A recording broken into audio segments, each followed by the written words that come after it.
Hello, সবাই কেমন আছেন? আমি আজকে পটল দিয়ে মাংস দিয়ে রান্না করব। আমার হাজবেন্ডকে দিয়ে নতুন পটল আনাইছি। খুব গরম, প্রচুর গরম বগুড়াতে। এখনো কোনো বৃষ্টি নাই। এখন আলু পটল দিয়ে রান্না করতেছি। পৃথিবীতে ভাই বোন যাই বলেন, স্বামীর ওপরে কেউ নেই, স্বামী সব।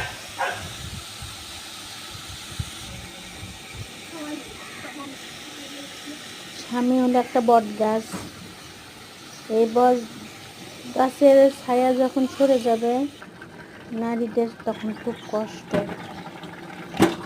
আমি চাই আল্লাহ প্রতিটা বোনের স্বামী সুস্থ থাক, ভালো থাক,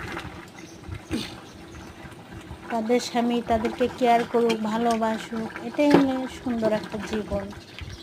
সব স্বামীরা সব বোনদের ভালোবাসুক। দেখেন, আমি মাংস অলরেডি কষাচ্ছি। এরম করে রান্না করলে মজাই লাগে। টাটকা মাংস নিয়ে আসে রান্না করে ডিপে রেখে দিই। যখন যখন আমার রান্না করতে মন চায় যেটা দিয়ে, আমি সেটা দিয়ে একটু ছোট ছোট বাটি করে রেখে দিই। তখন তখন আমি বের করে ওই তরকারির মধ্যে ঢেলে দিই। আপনারাও করবেন। কাঁচা মাংস রাখার থেকে রান্না করে বাটি করে রাখবেন। তখন ওই যে যখন জিনিসটা বলক হবে, হবে, তখন ওর মধ্যে দেবেন ঢালে।